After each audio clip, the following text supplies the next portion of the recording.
ಇದೆ. ಅನಂತ ಸಂಸಾರ ಸಮುದ್ರತಾರ ನೌಕಾಯಿತಾಭ್ಯಾಂ ಗುರುಭಕ್ತಿದಾಭ್ಯಾಂ. ಅನಂತ ಸಂಸಾರವನ್ನು ದಾಟಲಿಕ್ಕೆ ಗುರು ಎನ್ನುವಂತಹ ನಾವಿಕ ಇರಬೇಕು, ಸತ್ಸಂಗ ಎನ್ನುವಂತಹ ನಾವೇ ಇರಬೇಕು.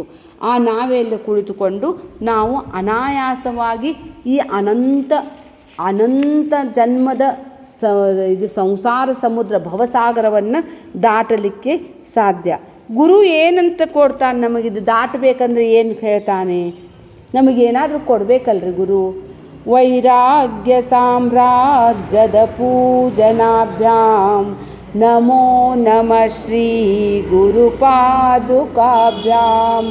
ಅವನು ನಮಗೆ ವೈರಾಗ್ಯದ ಸಾಮ್ರಾಜ್ಯ ಕೊಡ್ತಾನೆ. ವೈರಾಗ್ಯ ಅಂತ ಹೇಳಿದರೆ ಯಾವುದರ ಮೇಲೇನೂ ಕೂಡ ಅತಿ ಮೋಹ ಇಲ್ಲ ರೀ. ಅದು ಇದ್ದರೂ ಅಷ್ಟ, ಇಲ್ಲಿದ್ದರೂ ಅಷ್ಟ. ವೈರಾಗ್ಯ ಅಂತ ಹೇಳಿದರೆ ಅದು ಬಿಟ್ಟ ನಂತರವೂ ಕೂಡ ನೀವು ಅದರ ಬಗ್ಗೆ ಚಕಾರ ತಂಗಿಲ್ಲ ರೀ. ನೀವು ಮನ್ಯಾಗಿಂದ ಕಸ ತೊಗೊಂಡು ಚೆಲ್ತಿರಲ್ಲ, ಚೆಲ್ಲಿದ ನಂತರ ಬಾಜು ಮನೆಯವ್ರಿಗೆ ಇಲ್ಲದ ಫೋನ್ಯಾಗ, ಅಮ್ಮ ನಾನು ಇವತ್ತು ಕಸ ಚೆಲ್ಲಿದೆ, ಆ ಕಸದೊಳಗೆ ಬಾಳೆಹಣ್ಣು ಚಿಪ್ಪಿ, ಮಾವಿನ ಹಣ್ಣಿನ ಚಿಪ್ಪಿ, ಎಷ್ಟು ತುಟ್ಟಿದೆ ಎಲ್ಲ ಬದಾಮದ ಚಿಪ್ಪಿ ಎಲ್ಲ ಚೆಲ್ಲಿದೆ ಅಂತ ಹೇಳ್ಕೊತೀರೇನ್ರಿ? ಅದ್ರ ಬೆಲೆ ಸಹಿತ ಇಲ್ಲ ರೀ. ನೀವು ಚೆಲ್ಲಿ ಬಂದ ಮೇಲೇನು ಸಹಿತ ಇವು ಚೆಲ್ಲಬಾರ್ದಿತ್ತು ನೋಡಿ, ಇವತ್ತೊಂದು ದಿನ ಇಟ್ಕೋಬೇಕಿತ್ತು ಕಸ ಅನ್ನಿಸ್ತೈತೇನ್ರಿ? ಇಲ್ಲ ರೀ. ಕಸಕ್ಕೆ ಸಮಾನ ಆಗ್ತೈತೆ ರೀ ಎಲ್ಲ. ಯಾವುದಕ್ಕೂ ಬೆಲೆ ಬರೋಂಗಿಲ್ಲ ರೀ. ಜಾನ್ ಹೈ ತೋ ಜಹಾನ್ ಹೈ. ಅದಕ್ಕಾಗಿ ವೈರಾಗ್ಯದ ಸಾಮ್ರಾಜ್ಯ ರೀ. ಅದಕ್ಕೆ ಮನುಷ್ಯ ಅತೀ ಶ್ರೀಮಂತ ಅಥವಾ ಅತೀ ಯಶಸ್ವಿ ಪುರುಷ, ಯಶಸ್ವಿನಿ ಹೆಣ್ಮಗಳು ಯಾರಪ್ಪ ಅಂತ ಹೇಳಿದರೆ, ಯಾರು ಜೀವನದಲ್ಲಿ ಅತಿ ಕಡಿಮೆ ಸೌಲಭ್ಯಗಳಲ್ಲಿ ಬದುಕ್ತಾರೋ, ಯಾರು ತಮ್ಮ ಜೀವನದಲ್ಲಿ ಆನಂದಿತರಾಗಿರುತ್ತಾರೋ ಅವರು ಶ್ರೀಮಂತರು, ಅವರು ಯಶಸ್ವಿ ರೀ. ಎಲ್ಲ ಐತ್ರಿ, ಏನು ಮಾಡ್ಬೇಕು? ನಾವು ಅಂದ್ಕೊಂಡೇವ್ರಿ ಶ್ರೀಮಂತಿಕೆ ಅಂತ ಹೇಳಿದರೆ, ಇಲ್ರಿ ಅವ್ರ ಮನ್ಯಾಗ ರೀ ಬಂಗಾರದ ಪಣ್ತೀರಿ, ರೇಷ್ಮಿದ ಬತ್ತಿರಿ, ಆಮೇಲೆ ಕಸ್ತೂರಿ ಎಣ್ಣೆ ಹಾಕಿ ದೀಪ ಹಚ್ತಾರ್ರಿ ಅವ್ರು ಶ್ರೀಮಂತರು ರೀ. ಬಡವ್ರಿ ಮಣ್ಣಿನ ಬತ್ತಿ, ಮಣ್ಣಿನ ಪಣತಿ, ಹತ್ತಿದ ಬತ್ತಿ, ಎದರ್ದು ರೀ ಕೊಬ್ಬರಿ ಎಣ್ಣೆ ಇರಲಿ ಎಂತಾದ್ರ ಎಣ್ಣೆ ಇರಲಿ, ಆ ಎಣ್ಣೆ ಹಾಕಿ ದೀಪ ಹಚ್ಚೇವಂತ ಹೇಳಿದರೆ ಆ ಬೆಳಕು ಈ ಬೆಳಕಿನಾಗ ಏನಾರು ಫರ್ಕ್ ಐತೇನ್ರಿ? ಆ ಬೆಳಕಿನಿಂದಲೂ ಸಹಿತ ಇದ್ದ ವಸ್ತು ಕಾಣಿಸ್ತೈತಿ, ಈ ಬೆಳಕಿನಿಂದಲೂ ಇದ್ದ ವಸ್ತು ಕಾಣಿಸ್ತೈತಿ. ಅದು ಬಂಗಾರದಿದ್ದರೇನು, ಮಣ್ಣಿಂದಿದ್ದರೇನು, ನನಗೆ ಬೇಕಾಗಿದ್ದೇನು ಬೆಳಕು ಮಾತ್ರ. ಹೇಗೋ ಹಾಗೆ ಅವರು ಭಾಳ ಶ್ರೀಮಂತ ಅದಾರ ಅಂದಿದ್ದ ಮಾತ್ರಕ್ಕೆ ಅವರೇನು ಬಂಗಾರದ ಅನ್ನ ಉಣ್ಣಂಗಿಲ್ಲ? ಬಂಗಾರ ಊಟ ಮಾಡ್ತಾರೇನ್ರಿ? ಏನಿಲ್ಲ ರೀ. ಅವ್ರು ಬೆಳ್ಳಿ ತಾಟ್ನ್ಯಾಗರ ಊಟ ಮಾಡಲಿ, ಅವ್ರು ಬಂಗಾರ ತಾಟ್ನ್ಯಾಗರ ಊಟ ಮಾಡಲಿ, ನಾವು ಬಾಳೆ ಎಲೆ ಒಳಗೆ ಊಟ ಮಾಡ್ತೇವೆ, ಹೊಟ್ಟೆ ತುಂಬಂಗಿಲ್ಲೇನ್ರಿ? ತುಂಬತೈತ್ರಿ. ಅದಕ್ಕಾಗಿ ಗುರು ಸತ್ಯವನ್ನು ತಿಳಿಸ್ತಾನೆ ರೀ. ಎಷ್ಟು ಅವ್ರರ ಮುಚ್ಚಿ ಇಡಬೇಕೆಲ್ಲ. ನಾವು ಬಾಳೆಹಣ್ಣು ನಾವು ಉಂಡ ಎಲೆ ಹೋಗಿ ಹಾಕಿ ಬರ್ತೇವೆ ಹೊರಗೆ, ಹಾಕಿ ಬಂದರೂ ಸಹ ಚಿಂತಿಲ್ಲ, ಮತ್ತು ಆಕಳ ಬಂದು ತಿಂದು ಹೋಗಿ ಆಶೀರ್ವಾದ ಮಾಡಿ ಹೋಗ್ತೈತಿ. ನಿಮ್ಮದು ತಾಟ ಮತ್ತು ತೊಳೆದು ಕೆಲಸದಕ್ಕಿಗೂ ಕೊಡಕ್ಕೆ ಹೆದರ್ಕಿರಿ. ಈಗ ಎಲ್ಲಿ ಇಟ್ಕೋತಾಳೋ ಏನೋ, ಅದು ಮತ್ತೊಂದು ಚಮಚ ಎಲ್ಲಿ ಹೋಗ್ತದೆ, ಮತ್ತೊಂದು ಎಷ್ಟು ತಡಪಡಿಸ್ಬೇಕ್ರಿ ಅವ್ರು ಪಾಪ. ತಿಕ್ಕಲಿಲ್ಲ ಅಂದರೂ ತಿಕ್ಕುವಾಗ ನೋಡ್ಕೊತಾರೆ ನಿಂದಿರ್ಬೇಕ್ರಿ ಅವರು. ಅದಕ್ಕಾಗಿ ಗುರು ಏನು ತೋರಿಸ್ತಾನೆ ಅಂತೇಳಿದ್ರೆ ವೈರಾಗ್ಯ ರೀ. ವೈರಾಗ್ಯ ಸಾಮ್ರಾಜ್ಯದ ಪೂಜನಾಭ್ಯಾಮ್. ವೈರಾಗ್ಯ ಇದ್ದವರು ಶ್ರೇಷ್ಠ, ವೈರಾಗ್ಯ ಇದ್ದವರು ರಾಜ. ಹಪಾಪಿ ಬೇಕು ಎಷ್ಟು ಬೇಕು ರೀ ನಿಮಗೆ? ತಿನ್ನೋದು 2 ಹೊತ್ತು ಊಟ. ನಾ ಚಾಹೋ ಘೋಡಾ ಗಾಡಿ, ನಾ ಚಾಹೋ ಬಂಗ್ಲಾ ಬಾಡಿ, ಏತೋ ಹೈ ಕಿಸ್ ಕಾಮ್ ಕಿ. ಶ್ರೀಮಂತರಾದ್ರೆ ನಮ್ಗೆ ಯಾರ ಮನೆಗೆ ಬಂದ್ರೆ ಏನು ಬೇಡಕ್ಕೆ ಬಂದಾರೋ ಅನ್ನೋದು ನೋಡುದ್ರಿ. ನಮಗೆಲ್ಲ ರೊಕ್ಕ ಕೇಳಕ್ಕೆ ಬಂದಾರೋ ಇದ್ರಾಗನೇ ಇರ್ತಾರೆ ರೀ. ಹೊರಗೆ ಹೋಗ್ಬೇಕಂದ್ರೆ ನಿಶ್ಚಿಂತ ಹೋಗಂಗಿಲ್ಲ. ಇಲ್ಲಿ ಬಾಗ್ಲ ಹಾಕಿ ಅಲ್ಲಿ ಹೋದು ಸಹಿತ ಇಲ್ಲಿದ ಚಿಂತೆ ಮಾಡ್ತಾರೆ ಮನೆಯಿಂದ. ಇಲ್ಲೇ ಸಿ ಸಿ ಕ್ಯಾಮ್ರಾ, ಅಲ್ಲೇ ಸಿ ಸಿ ಕ್ಯಾಮ್ರಾ. ಅವ್ರೇನ್ರಿ ಹೊಡೆದ ಬಿಡ್ತಾರೆ ಸಿ ಸಿ ಕ್ಯಾಮ್ರಾ? ಇಲ್ಲ ರೀ. ಅದಕ್ಕಾಗಿ ತ್ಯಾಗೇ ನೈಕೆ ಅಮೃತತ್ವ ಮಾನಶು, ವೈರಾಗ್ಯದಲ್ಲಿ ಆನಂದದ ರೀ ಐತಿ. ಚಲ್ಲನ್ನಾಕತ್ತಿಲ್ಲ ರೀ. ಇದ್ದರೂ ಸಹಿತ ಗುರುವಿನ ಗುಲಾಮನಾಗುವ ತನಕ ದೊರೆಯದಣ್ಣ ಮುಕುತಿ. ಎಲ್ಲಿ ತನಕ ನಿಮಗೆ ಗುರುವಿನ ಒಂದು ಸಾನ್ನಿಧ್ಯ ಸಿಗೋದಿಲ್ಲವೋ ಅಲ್ಲಿ ತನಕ ನಿಮ್ಗೆ ಆನಂದ ಸಿಗಲಿಕ್ಕೆ ಸಾಧ್ಯನೇ ಇಲ್ಲ. ಆನಂದ ಸಿಗೋದೆದರಿಂದ? ವೈರಾಗ್ಯದಿಂದ. ವೈರಾಗ್ಯ ಸಾಮ್ರಾಜ್ಯದ ಪೂಜನಾಭ್ಯಾಂ ನಮೋ ನಮಃ ಶ್ರೀ ಗುರುಪಾದುಕಾಭ್ಯಾಂ. ಮುಂದೆ ಹೇಳ್ತಾ ಇದ್ದಾರೆ, ಕವಿತ್ವವಾರಾಶಿ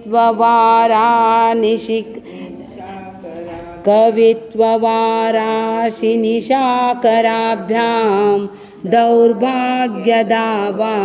ಬುಧಮಾಲಿಕಾಭ್ಯಾಂ ದೂರೀಕೃತಾನಮ್ರ ವಿಪತ್ತತಿಭ್ಯಾಂ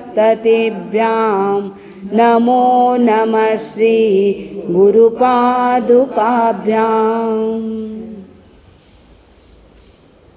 ಒಬ್ಬ ಕವಿಗೆ ರಾತ್ರಿ ಹೊತ್ತು ನಿಶಾಕರ ಅಂತಿದ್ರೆ ಚಂದ್ರನನ್ನು ನೋಡಿದಾಗ ಅವನಲ್ಲಿ ಕವಿತ್ವ ಜಾಗೃತ ಆಗುತ್ತದೆ ಅಂತ ಹೇಳ್ತಾರೆ. ಆನಂದ ಅನ್ನಿಸ್ತೈತೆ ರೀ. ಏ ರಾತ್ ಭೀಗಿ ಭೀಗಿ ಏ ಮಸ್ತ್ ನಜಾರೆ ಸೋನೆ ಭೀ ನಹಿ ದೇತಾ ಈ ಚಾಂದ್ ಸಿತಾರೆ ತಾರೆ. ಅದನ್ನು ಬೆಳದಿಂಗಳಲ್ಲಿ ಆ ಚಾಂದ್ ಸಿತಾರ್ ನೋಡ್ಕೊಂತ ನಮಗೆ ಬೇಕಾಗಿದ್ದವ್ರ ಜೊತೆಗೆ ನಾವು ಒಂದು ವೇಳೆ ಕುಳಿತುಕೊಂಡಿದ್ದೇ ಆದರೆ ನಿಮ್ಮಲ್ಲಿ ಭಾಳ ಚಲೋ ಮಾತು ಬರ್ಲಿಕ್ಕೆ ಶುರು ಆಗ್ತಾವೆ. ಶಾಂತ ರೀ ಚಂದ್ರ. ನಿಶಾಕರ ಇವನು ದಿವಾಕರ, ಅವನು ನಿಶಾಕರ. ಸಂಸ್ಕೃತ ಶಬ್ದಗಳು ಭಾಳ ಚಂದದಾವ್ರಿ. ಸಂಸ್ಕೃತ ಕಲಿತರೆ ಮಾತ್ರ ಮನುಷ್ಯ ಸಂಸ್ಕೃತಿಯನ್ನು ಕಲಿತಾನೆ, ಅವನು ಸಂಸ್ಕಾರವಂತನಾಗ್ತಾನೆ. ಅದಕ್ಕಾಗಿ ಶಬ್ದಗಳಲ್ಲಿಯೂ ಕೂಡ ಅರ್ಥದ ರೀ. ಸಂಸ್ಕೃತ ಭಾಳ ಚಂದ ರೀ. ಹೇಳಲಿಕ್ಕೂ ಚಂದ, ತಿಳಿದುಕೊಳ್ಳಲಿಕ್ಕೂ ಚಂದ ರೀ. ಅದಕ್ಕಾಗಿ ನಿಶಾಕರಾಭ್ಯಾಮ್ ಅಂತ ಹೇಳ್ತಾನೆ ರೀ. ಈ ಕವಿಗೆ ಆ ಒಂದು ಚಂದ್ರನನ್ನು ನೋಡಿದಾಗ ಅದು ಸಮುದ್ರ ಹೇಗೆ ಚಂದ್ರನನ್ನು ನೋಡಿ ಉಕ್ಕುತ್ತೈತೆ ನೋಡ್ರಿ, ಹಾಗೆ ಅವನಲ್ಲಿ ಆನಂದ ಉಕ್ಕುತ್ತದೆ. ಅದಕ್ಕಾಗಿ ಗುರು ಬಂದರೆ ಗುರುವಿನ ಸಾನ್ನಿಧ್ಯದಲ್ಲಿ ಆನಂದ ಉಂಟಾಗಬೇಕು ರೀ. ಬಂದ್ರವ ಮತ್ತು ಎಲ್ಲರೂ ಯಾವಾಗ ಬರ್ತಾರೋ ಅಂಥೇಳಿ ಜಾತಕ ಪಕ್ಷಿಯಂತೆ ಕಾಯಬೇಕು ರೀ. ಆ ಗುರುವಿನ ವಾಣಿಯಿಂದ, ಆ ಗುರುವಿನ ವಾಣಿ ಹೇಗಿರುತ್ತದೆ ಅಂದರೆ ಮೇಘದಂತೆ ಇರುತ್ತದೆ. ಅದು ಏನ್ರಿದು ಭಾಳ ನೀರಡಿಕೆಲಿಂದ ಕುಂತಿರ್ತೈತಿ. ಆ ಶಬ್ದಗಳು ಅವರ ಹೃದಯದಲ್ಲಿ ತಟ್ಟಿದರೆ ಆನಂದ ಅನ್ನಿಸ್ತೈತಿ. ನಾ ಬಂದಿದ್ದಕ್ಕೂ ಸಾರ್ಥಕ ಆಯ್ತು. ಇವತ್ತು ನನ್ನ ಜೀವನಕ್ಕೆ ಒಂದು ಉಪಯುಕ್ತವಾಗಿರುವಂತಹ ಒಂದು ಶಬ್ದಗಳು ಸಿಗಬೇಕಂದ್ರೂ ಭಾಳ ಇದು ಇರಬೇಕು ರೀ, ಪುಣ್ಯ ಬೇಕು. ಅದಕ್ಕಾಗಿ ಇಲ್ಲಿ ಹೇಳ್ತಾ ಇದ್ದಾರೆ, ಕವಿತ್ವವಾರಾಶಿ ನಿಶಾಕರಾಭ್ಯಾಮ್ ಅಂತ ಹೇಳಿದರೆ, ಆ ಒಂದು ಚಂದ್ರನ ಸಾನ್ನಿಧ್ಯದಲ್ಲಿ ಆ ಸಮುದ್ರ ಉಕ್ಕಿದಂತೆ ಅವನಲ್ಲಿ ಕವಿತ್ವವು ಹೇಗೆ ಉಂಟಾಗುತ್ತದೆಯೋ ಹಾಗೆ ದೌರ್ಭಾಗ್ಯ ದಾವಾಂಬುದ ಮಾಲಿಕಾಭ್ಯಾಮ್ ಅಂತ ಹೇಳಿದರೆ, ದೌರ್ಭಾಗ್ಯದಿಂದ ಏನ್ರದ ಕಾಡು ಕಿಚ್ಚಿನಲ್ಲಿ ಅವನು ಮೇಘಗಳು ಸುರಿದಂತೆ ಆಗುತ್ತದೆ. ಬೆಂಕಿ ಹತ್ತಿದಾಗ ಧೋಧೋಕಾರ ಮಳಿ ಬಂದರೆ ಹೇಗೆ ಶಾಂತ ಅನಿಸುತ್ತದೆಯೋ ಹಾಗೆ ಆ ಗುರುವಾಣಿಯಿಂದ ನನಗೆ ಅಂಥ ಶಾಂತಿ ಸಿಕ್ಕಿತು. ಅದಕ್ಕಾಗಿ ದೂರೀಕೃತಾನಮ್ರ ವಿಪತ್ತತಿಭ್ಯಾಮ್, ಅವನು ನಮಗೆ ಎಲ್ಲ ವಿಪತ್ತುಗಳಿಂದ ವಿನಮ್ರನಾಗಿ ದೂರ ಮಾಡುತ್ತಾನೆ. ಒಂದೊಂದು ಶಬ್ದಗಳ ಅರ್ಥ ಹಾಕ್ಕೊಂತ ಹೋದಂಗೆ ಮನುಷ್ಯ ವಿನಮ್ರ ಹಾಕ್ಕೊಂತ ಹೋಗ್ತಾನೆ ರೀ. ಜ್ಞಾನಿ ಲಕ್ಷಣ ಏನಂತ ಹೇಳಿದರೆ, ವಿದ್ಯಾ ವಿನಯ ಸಂಪನ್ನೆ ಬ್ರಾಹ್ಮಣೇ ಗವಿಹಸ್ತಿನಿ ಶುನಿ ಚೈವ ಶ್ವಪಾಕೇಶು ಪಂಡಿತ ಸಮದರ್ಶಿನ. ಅದನ್ನೇ ಇಲ್ಲಿ ಹೇಳ್ತಾ ಇದ್ದಾರೆ. ಆ ಗುರುವಿನ ಮೇಘದಂತಹ ವಾಣಿ ಅದಲ್ಲ, ನನ್ನ ಹೃದಯದಲ್ಲಿ ಜ್ವಾಲೆಗಳೆದ್ದಾವಲ್ಲ ದುಃಖದ, ಅದನ್ನೆಲ್ಲ ಶಾಂತ ಮಾಡಿ ದೂರೀಕೃತಾನಮ್ರ ವಿಪತ್ತತಿಭ್ಯಾಂ ನಮೋ ನಮಃ ಶ್ರೀ ಗುರುಪಾದುಕಾಭ್ಯಾಂ. ಎಷ್ಟು ಉದಾಹರಣೆ ಕೊಟ್ಟು ಹೇಳಾಕತ್ತಾರ್ರಿ ಅವರು. ಗುರು ಬಂದರೆ ನನಗೆ ಚಂದ್ರ ಹೇಗೆ ಚಂದ್ರನ ಸಾನ್ನಿಧ್ಯದಲ್ಲಿ ಆ ಸಮುದ್ರ ನಾನು ನೀನು ಕೂಡಬೇಕನ್ನುವಷ್ಟು ದೊಡ್ಡ ದೊಡ್ಡ ಅಲೆಗಳು ಬರ್ತಾವ್ರಿ. ನಾವು ಬರೀ ಸಂಜೆಗೆ ಬೆಳಿಗ್ಗೆ ಹೋಗ್ತೇವೆ, ಸಂಜೆಗೆ ಬಂದುಬಿಡ್ತೇವ್ರಿ. ಎಲ್ಲರೂ ಹೋದ್ರೆ ಸಮುದ್ರ ಹತ್ರ ಹೋದ್ರೆ ಇರ್ಬೇಕ್ರಿ ಅಲ್ಲೇ. ಅದು ಹುಣ್ಣಿಗೆ ಇರ್ಬೇಕ್ರಿ, ಇದ್ದಾಗ ಅದ್ರದ್ದು ಅರ್ಭಟ ನೋಡ್ಬೇಕ್ರಿ. ನಾವು ಕೇರಳಾಗೆ ಹೋದಾಗ್ರಿ 8 ದಿನ ಒಂದೇ ಕಡೆ ಇದ್ವಿ. ಅಲ್ಲೇ ಇದ್ದಾಗ ನನಗೆ ಭಾಳ ಢೋಲ್ ಬಾರಿಸೋದು ಅವು ಯಾವ್ಯಾವುದಕ್ಕೆ ಮಲಯಾಳಂದೊಳಗೆ ಹಾಡು ಹೇಳಾಕತ್ತಿದ್ರು. ಅರ್ಥನೇ ಆಗಂಗಿಲ್ಲ ರೀ ಅವು, ಅರ್ಥ ಆಗಂಗಿಲ್ಲ ಏನಿಲ್ಲ ಅಂತೇಳಿ ನಾನು ಹೋಗಿ ಆ ಸಮುದ್ರದ ಬೀಚ್ ಕಡೆ ಕೂಡ್ತಿದ್ದೆ. ಆ ಬೀಚ್ನಲ್ಲಿ ಕುಂತ್ರೆ ಎಷ್ಟು ಶಾಂತಿ ರೀ. ಅಂದರೆ ಅದು ಆಶ್ರಮದ ಬಾಜುಕನ ಅದ ರೀ, ಅಮೃತಾನಂದಮಯಿ ಆಶ್ರಮದ. ಅಲ್ಲೇ ಒಬ್ಬರು ನಮ್ದು ನನ್ನ ಕ್ಲಾಸಿಗೆ ಬರೋರು ಅಲ್ಲೇ ಇದ್ರಿ. ಅಲ್ಲೇ ಇದ್ದಾಗ ಕರೆದು ಕಳಿಸಿದ್ರು. ಆ ಸಮುದ್ರದ 8 ದಿನ ಇಡೀ ರಾತ್ರಿ ಅಲ್ಲೇ ಕುಂತೇವೆ ನೋಡೋಣ. ಸಂಜೆಗೆ 6 ಗಂಟೆಗೆ ಹೋದ್ರೆ 9 ಗಂಟೆಗೆ ಊಟಕ್ಕೆ ಬರೋದು ರೀ ಅಷ್ಟೆ. ಅಂದರೆ ಒಂದು ಪ್ರಕೃತಿನ ಆನಂದ ರೀ, ಪ್ರಕೃತಿನ ದೇವ್ರಿ. ಆ ಚಂದ್ರನ ಸಾನ್ನಿಧ್ಯದಲ್ಲಿ ಏನಿಲ್ಲಂದ್ರೂ ಒಂದು ದೊಡ್ಡ ದೊಡ್ಡ ರೀ, ಒಂದು 10-20 ಫೂಟಷ್ಟು ದೊಡ್ಡ ದೊಡ್ಡ ಅಲೆ ಬರ್ತಿದ್ವು. ಮತ್ತು ಅವು ಸೆನ್ಸಿಟಿವ್ ಇರ್ತಾವೆ ರೀ. ನಾವು ಚೀರಿದ್ರೆ ಅವು ನಮ್ಮ ಮುಂದೆ ಬರೋಂಗಿಲ್ಲ ರೀ. ನಮ್ಗಿಂತ ಒಂದು ಫೂಟ್ ದೂರ ಬರ್ತೈತ್ರಿ ಅದು ನೀರನ್ನು ಸಹಿತ. ಸಮುದ್ರ ರಾಜ ರೀ, ಎಲ್ಲ ಚರದಲ್ಲಿಯೂ ಅಚರದಲ್ಲಿಯೂ ಪರಮಾತ್ಮನಿದ್ದಾನೆ. ಅದಕ್ಕಾಗಿ ಜೀವನ ಬಂದಿದೆ ನೋಡ್ರಿ, ನೇಚರ್ ನೋಡಬೇಕು. ಆರ್ಟಿಫಿಷಿಯಲ್ ಮಜಾ ಇಲ್ಲ. ಮನುಷ್ಯ ನಿರ್ಮಿತವಾಗಿರುವಂತಹ ಕಟ್ಟಡಗಳನ್ನು ನೋಡೋದಕ್ಕಿಂತ ಭಗವಂತ ನಿರ್ಮಾಣ ಮಾಡಿರುವಂತಹ ಗುಡ್ಡ, ನದಿ, ತಟಾಕ, ಸಮುದ್ರ, ಪಶು ಪಕ್ಷಿ, ಪ್ರಾಣಿಗಳನ್ನು ನೋಡಬೇಕ್ರಿ. ಅದರಲ್ಲಿ ಆ ಪರಮಾತ್ಮನನ್ನು ಕಾಣಬೇಕು. ಹೇಳ್ತಾರೆ ನೋಡ್ರಿ, ಏ ಕೌನ್ ಚಿತ್ರಕಾರ ಹೈ, ಕೌನ್ ಚಿತ್ರಕಾರ ಚಿತ್ರಕಾರ ಹೈ.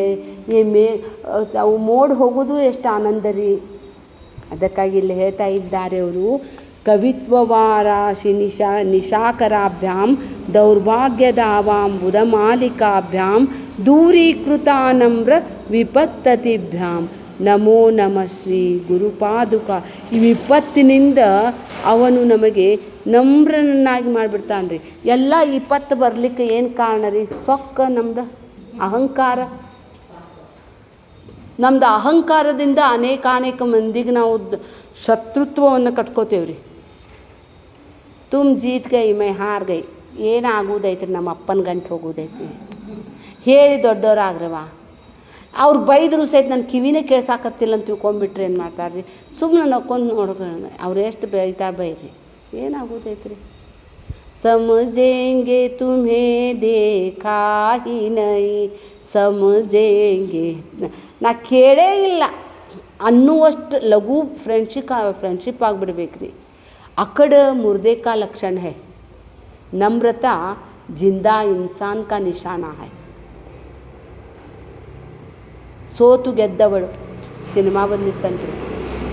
ಅದು ಮೊದಲ ನಾವೆಲ್ ರೀ, ಅದು ಒಂದು ಕಾದಂಬರಿ ರೀ. ಕಾದಂಬರಿದ ಆಧಾರದ ಮೇಲೆ ಅದನ್ನು ಪಿಕ್ಚರ್ ಮಾಡಿದ್ರಂತೆ. ಅದು ಸೋತು ಗೆದ್ದವಳು ಅಂದರೆ ಎಂಥ ಮಸ್ತ್ ಅದ ನೋಡ್ರಿ. ಇದು ಹೆಣ್ಮಕ್ಳೆಲ್ಲ ಇದೇ ಕೆಲಸ ಮಾಡ್ತಾರ್ರಿ. ಮೊದಲ ಗಂಡನ ಮನೆಗೆ ಬಂದಾಗ ಸೋತಂಗೆ ಇರ್ತಾರ್ರಿ, ಆಮೇಲೆ ಗೆಲ್ತಾರೆ ನೋಡ್ರಿ. ನೀ ಅಂದ್ರೆ ನಿಮ್ಮ ಪಾಪ ಅವ್ರ ಊಟಕ್ಕೆ ಕೊಡ್ತೀಯೇನು? ಭಿಕ್ಷಾ ಬಿಡಾಕೆ ಬಂದಂಗೆ ಬರ್ಬೇಕು ರೀ ನಿಮ್ಮ ಕಡೆ. ಆತೇನು ಕೊಡ್ತೀಯೇನು? ಹ್ಞೂ ಕೊಡ್ತೇನೆ ರೀ, 4 ಕೈ ಹತ್ತಿಲ್ಲ ನನಗೆ. ಹೌದು ಹ್ಞೂ ರೀ. ಅದಕ್ಕೆ ವಿನಮ್ರ ರೀ, ನಮ್ರತಾ ಕಲಿಸ್ತಾನೆ ಗುರು. ನಮ್ರತೆಯನ್ನು ಕಲಿಸ್ತಾನೆ. ಶಮ, ದಮ, ಉಪರತೆ, ತಿತಿಕ್ಷಾ, ಶ್ರದ್ಧಾ, ಸಮಾಧಾನ, ಇವು ಸಂಪತ್ತು ರೀ. ಇವು ಎಲ್ಲ ಈಗ ಬರ್ತಾ ನಾವು ಕ್ಲಾಸಿಗೆ ಬರಾಕತ್ತೇವೆ ಅಂದ್ರೆ ನಮ್ಮಲ್ಲಿ ಭಾಳ ಬದಲಾವಣೆ ತನ್ನಷ್ಟಕ್ಕೆ ತಾನೇ ಆಗ್ತಿರ್ತಾವ್ರಿ. ಮೊದಲು ಹ್ಯಾಂಗಿದ್ರಿ, ಈಗ ಹ್ಯಾಂಗಾಗ್ಯಾರ ನೋಡೋರು ಅಂತಾರ್ರಿ. ಮೊದಲು ಮಾತಿಗೆ ಜಗಳ ಮಾಡ್ತಿದ್ಲು, ಈಗ ಮಾಡಾಕತ್ತಿಲ್ಲ ನೋಡಂತಾರೆ. ಮನಸ್ಸು ಬದಲಾಗ್ತೈತ್ರಿ. ಸತ್ಸಂಗದಿಂದ ಮನಸ್ಸು ಬದಲಾಗ್ತೈತ್ರಿ. ಮನಸ್ಸು ಬದಲಾದ್ರೆ ಜಗತ್ತು ಬದಲಾಗ್ತೈತ್ರಿ. ಮನಸ್ಸಿನಂತೆ ಮಾದೇವಾರಿ. ಈ ಮನಸ್ಸಿನಲ್ಲಿ ಉಗ್ರತಾ ತುಂಬಿದರೆ ನಮ್ಮಲ್ಲಿ ಮಾತಿನಲ್ಲಿ ಉಗ್ರತೆ ಬರ್ತೈತೆ. ಆ ಮನಸ್ಸಿನಲ್ಲಿ ಪ್ರೀತಿ ಪ್ರೇಮ ಎಲ್ಲವೂ ಕೂಡ ಅದನ್ನು ನಾವು ಬರಮಾಡಿಕೊಂಡಿದ್ದೆ ಆದರೆ ಅದ ಬರ್ತೈತೆ ರೀ. ಮೊದಲೇ ಮಾತು ನೋಡ್ರಿ, ಎಲ್ಲರಿಗೂ ತನ್ನಂತೆ ಪರರು ನನ್ನಂಗೆ ನೀವು ರೀ. ನೀವು ನನಗೆ ಪ್ರೀತಿಲಿಂದ ಮಾತಾಡಿಸ್ಬೇಕಂತ ನಾ ಬಯಸನ್ನಲ್ಲ, ನಾನು ನಿಮಗೆ ಪ್ರೀತಿಲಿಂದ ಮಾತಾಡಿಸ್ಬೇಕು. ಜಗತ್ತಿನಲ್ಲಿ ನೀವು ಏನು ಕೊಡ್ತೀರಿ ಅದು ಡಬಲ್ ಆಗಿ ಬರ್ತೈತೆ ರೀ. ನಾವು ಒಂದು ಬಾಲ್ ತೊಗೊಂಡು ಹಿಂಗೆ ಮಾಡಿ ಗೋಡೆಗೆ ಹೊಡೆದ್ರೆ ನಂದು ಶಕ್ತಿ ಕಡಿಮೆ ರೀ, ಆದದ್ದು ಅಲ್ಲಿ ಪೆಟ್ಟು ಬಿದ್ದು ಅದು ಬರ್ತೈತಲ್ರಿ, ಇನ್ನೂ ಜೋರು ಬರ್ತೈತೆ ರೀ. ಅದು ದೇವ್ರದ್ದು ಸಿದ್ಧಾಂತನೂ ಬೇರೆ ಇದೆ ರೀ, ಕರ್ಮ ಸಿದ್ಧಾಂತನೂ ಬೇರೆ ಇದೆ. ಬಿತ್ತಿದ್ದನ್ನು ಬೆಳೆದಕ್ಕೂ ನೀ ಏನು ಬಿತ್ತತೀಯಲ್ಲ ಅದ ಬರ್ತೈತಿ ನಮಗೆ. ನೀವು ಎಷ್ಟು ಬೇವಿನ ಗಿಡ ಬೇವಿನ ಬೀಜ ಹಾಕಿ ಅದಕ್ಕೆ ದಿನಾಲೂ ಕಬ್ಬಿನ ರಸ ಸಕ್ಕರೆ ಸಿಹಿ ಸಿಹಿ ಪದಾರ್ಥಗಳನ್ನು ಹಾಕಿದರೂ ಸಹಿತ ಅದು ತನ್ನ ಇದನ್ನು ಸ್ವಭಾವವನ್ನು ಹೇಗೆ ಬಿಡೋದಿಲ್ಲವೋ ಹಾಗೆ ನೀ ಮಾಡಿದ ಕರ್ಮ ಅದು ನೀ ಆದ ಮೇಲೆ ಅದು ಮತ್ತೆ ಬದಲಾಗಬೇಕಂದ್ರೆ ಬದಲಾಗಂಗಿಲ್ಲ. ಬಿತ್ತಿದ್ದನ್ನು ಬೆಳೆದಕ್ಕೂ ನೀವೇನು ಬಿತ್ತತೀರಿ ಅದ ಪ್ರಕಟ ಆಗ್ತೈತೆ ರೀ. ನಾವು ಬರೀ ನಮ್ಮ ಸ್ವಾಮೀಜಿಯವ್ರು ಬರೀ ತಿನ್ನಿರಿ ಅಂತಿದ್ದೆ ರೀ. ನನಗೂ ಎಲ್ಲರೂ ಹೋದಲ್ಲೇ ತಿನ್ನಿರಿ ಅಂತಾರೆ. ನಾ ಗುರುದಕ್ಷಿಣ ದುಡಿತಿದ್ದಿಲ್ಲ ಏನಿಲ್ಲ ರೀ. ನಮ್ದು ಗುರುದಕ್ಷಿಣದ ಕ್ವಾಂಟಿಟಿ ಕಡಿಮೆ ರೀ ನಂದು. ಹೀಗಾಗಿ ನನಗೂ ಅಂಥ ಸ್ಟೂಡೆಂಟನೂ ಅದಾವೆ. ನಾ ಮಾಡಿದ್ದ ಅದ ರೀ. ಅದಕ್ಕಾಗಿ ಹೇಳ್ತಾರೆ, ಜೈಸೆ ಕರಂ ಕರೋಗೆ ವೈಸಾ ಫಲ ದೇಗಾ ಭಗವಾನ್. Be careful. ಮಾಡೋಕ್ಕಿಂತ ಮೊದಲು ನೀವು ಏನು ಮಾಡಬೇಕನ್ನೋದು ಇದನ್ನು ಮಾಡಿರಿ. ಅದಕ್ಕಾಗಿ ಗುರು ನಮ್ಮ ಭಾಗ್ಯವನ್ನು ಕೂಡ ಬದಲಿಸುವಂಥ ಶಕ್ತಿ ಕೇವಲ ಗುರುವಿಗೆ ಮಾತ್ರ ಅದ ರೀ. ಎದಕ್ಕಂತ ಹೇಳಿದರೆ ಗುರು ನಮಗೆ ರಕ್ಷಾ ಕವಚ ಕೊಟ್ಟುಬಿಡ್ತಾನೆ. ನೀವು ಬೈತೀರಿ ಅನ್ನೋದು ಗ್ಯಾರಂಟಿನೇ ಐತಿ. ನಾವು ಹೋದ ಜನ್ಮದವ್ರು ನಿಮಗೆ ಏನಾರು ಮಾಡಿರ್ಬೇಕು, ನೀವು ಬೈಯೋದರ ಗ್ಯಾರಂಟಿನೇ ಅದ. ಅದು ಬೈದರೂ ಸಹಿತ ಅದರ ತಾಪ ಆಗದಂತೆ ನಮಗೆ ಒಂದು ರಕ್ಷಾ ಕವಚ ಬುದ್ಧಿ ಕೊಡ್ತಾನೆ ರೀ. ಚಲೋ ಏನಾದರೂ ಸಹಿತ ಚಿಂತೆ ಮಾಡಬಾರ್ದು ನೋಡ್ರಿ. Don't worry. ಹೋನಿ ಕೋ ಟಾಲ್ ನೈ ಸಕ್ತೆ. ಆಗೋದು ಆಗ್ತಿರ್ತೈತಿ, ಹೋಗೋದು ಹೋಗ್ತಿರ್ತೈತಿ. ಆದರೆ ಮನುಷ್ಯನ ವರ್ತನೆ ಹೇಗಿರಬೇಕು? ವಿನಮ್ರನಾಗಿರಬೇಕು. ಅದಕ್ಕಾಗಿ ವಿನಮ್ರತೆದ ಕತೆ ಹೇಳಕ್ಕೆ ಹೋದ್ರೆ ಭಾಳದಾವ್ರಿ. ಆ ದೇವ್ರಿಗೆ ಸಹಿತ ಯಾರ್ದು ಸೊಕ್ಕ ಸೇರಂಗಿಲ್ಲ ರೀ.